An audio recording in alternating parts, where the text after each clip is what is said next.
Hey guys, in this video I'm going to show you how to share a single tab in Google Sheets. If you find this video helpful, please consider to like this video and subscribe to my channel. In saying that, let's just jump straight into the video. Okay, so if you want to share one worksheet tab on the bottom of your Google Sheet, we can do this. There is a couple of ways to do it, but I'm going to show you the most common way. So you want to open up your Google Sheets file and then select the tab. I'm going to go ahead and select tab number 3 or sheet 3. Then we want to go ahead and copy the URL. So come up to the top, click on Control C to copy.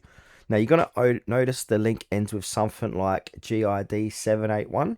Now the GID identifies the specific worksheet, so you can copy that entire URL and then click share button in the top right. So we want to click on share and then go ahead and add people, group, spaces and calendars.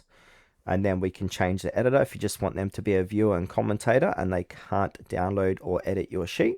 You can also add in a message and then go ahead and click on send link. So when someone opens up your copied link, Google Sheets will automatically open the selected tab because the URL that includes that tab is unique.